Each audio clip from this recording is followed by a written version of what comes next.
श्री धर्मराज व्रत सूर्य भगवान के उत्तरायण में जाते ही जो महापुण्यवती मकर संक्रांति आती है, उस दिन से धर्मराज का व्रत शुरू किया जाता है। सभी संक्रांति को यह व्रत किया जाता है। इस प्रकार पूरे वर्ष भर मेरी कथा सुने और पूजा करे, इसमें कभी नागा नहीं हो। जिस घर में स्त्री या पुरुष इस धर्मराज की कथा को श्रद्धापूर्वक प्रतिदिन पढ़ते हैं, वे दुखों से मुक्त हो जाते हैं। इसमें कुछ भी संशय की बात नहीं है। धर्मराज की कथा सुनने वाले को यमलोक के मार्ग में भी कोई कष्ट नहीं होता। उन्हें शीघ्र ही स्वर्ग तथा मोक्ष प्राप्त होता है। श्री धर्मराज व्रत कथा। एक समय की बात है कि नैमिषारण्य में सहस्त्रों शनकादि ऋषिगण परम श्रद्धा के साथ पुराणों के मर्मज्ञ सूत जी महाराज से कहने लगे, भगवान, हम आपसे धर्मराज की कथा, उसका विधान तथा महात्म्य सुनना चाहते हैं, सो कृपा करके ये सुनाए। सूत जी बोले, हे ऋषियों, आप लोगों ने मनुष्य के कल्याण की कामना से यह पूछा है, अतः आज मैं आप लोगों को धर्मराज की कथा सुनाता हूँ। सारे तीर्थ तथा व्रत करने से तथा नाना प्रकार का दान देने वाला मनुष्य भी जिनकी उपासना के बिना सुख के भागी नहीं हो सकते, इस विषय में एक कथा सुनाता हूँ। आप लोग ध्यान से सुने। पूर्वकाल की बात है, राजा बभ्रुवाहन महोदयपुर में राज्य करता था। वह बड़ा दयालु, धार्मिक तथा गौर, ब्राह्मण और अतिथियों का पूजक था। उसके राज्य में हरिदास नाम का एक महाविद्वान ब्राह्मण रहता था। उसकी पत्नी भी बड़ी धर्मवती और सुशील थी। उसका नाम गुणवती था। दोनों पति पत्नी भगवान विष्णु के सेवक थे। उन्होंने सभी प्रकार के व्रत किए, किंतु धर्मराज नाम से भगवान की कभी सेवा नहीं की।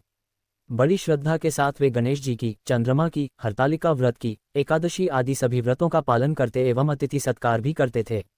इस प्रकार धर्मपरायण ब्राह्मण दंपति वृद्धावस्था को प्राप्त हुए। एक दिन गुणवती मृत्यु को प्राप्त हुई। धर्माचरण के प्रभाव से उसको यमदूत आदरपूर्वक यमलोक को ले गए। दक्षिण दिशा में पृथ्वी से ऊपर धर्मराज का बहुत बड़ा लोक है, जो कि पापियों के लिए भयावह है। धर्मराज का लोक चौकोर है और उसमें 4 द्वार हैं।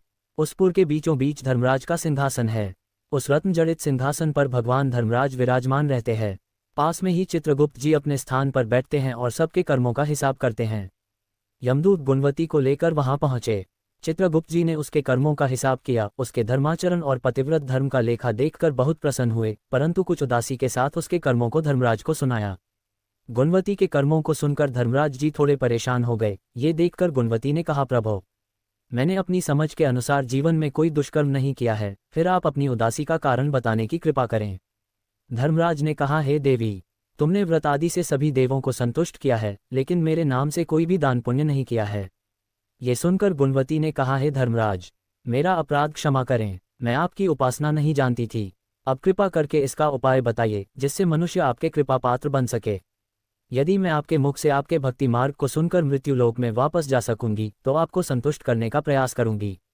धर्मराज ने कहा, सूर्य भगवान के उत्तरायण में जाते ही जो महापुण्यवती मकर संक्रांति आती है, उस दिन से मेरी पूजा शुरू करनी चाहिए।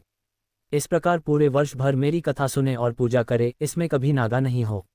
आपातकाल आने पर भी मेरे धर्म के इन 10 अंगों का पालन करे। धृति यथा लाभ संतोष, क्षमा यम नियम द्वारा मन को वश में करना, किसी की वस्तु को नहीं चुराना, मन से परस्त्रियों या पर पुरुषों से बचना यानी मन शुद्धि और शारीरिक शुद्धि, इंद्रियों को वश में रखना, बुद्धि की पवित्रता यानी मन में बुरे विचार न आने देना, शास्त्र विद्या का स्वाध्याय यानी पूजा पाठ, कथा श्रवण या व्रत रखना और तदनुसार दान पुण्य करना, सत्य बोलना, सत्यता का व्यवहार करना, क्रोध न करना, ये धर्म के 10 लक्षण हैं। और मेरी कथा को नियम से सुनता या सुनाता रहे, यथाशक्ति दान पुण्य और परोपकार के कार्य करता रहे। वर्ष भर बाद जब मकर संक्रांति आवे तो इस व्रत का उद्यापन कर दे। यथाशक्ति सोने अथवा चांदी की मूर्ति बनवाकर ब्राह्मणों के द्वारा विधि विधान से प्राण प्रतिष्ठा कर षोडशोपचार से पूजा एवं हवन करे।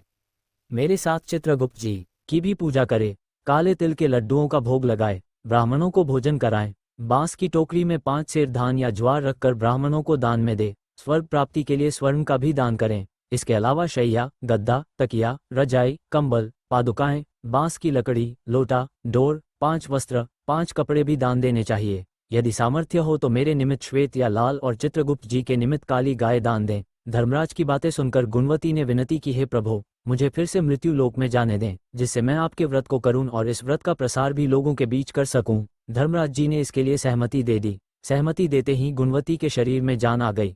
उसके पुत्रादि बड़े प्रसन्न हुए। उसने सभी बातें अपनी पति को बताई। मकर संक्रांति आते ही दोनों ब्राह्मण दंपति ने धर्मराज के निमित्त व्रत शुरू किया। 1 वर्ष के बाद इस व्रत का उद्यापन किया। इस व्रत के प्रभाव से उसे स्वर्ग की प्राप्ति हुई। सूत जी ने शौनकादि ऋषियों से कहा, हे ऋषियों, जिस घर में स्त्री या पुरुष इस धर्मराज की कथा को श्रद्धापूर्वक प्रतिदिन पढ़ते हैं, वे दुखों से मुक्त हो जाते हैं। इसमें कुछ भी संशय की बात नहीं है। धर्मराज की कथा सुनने वाले को यमलोक के मार्ग में भी कोई कष्ट नहीं होता, उन्हें शीघ्र ही स्वर्ग तथा मोक्ष प्राप्त होता है।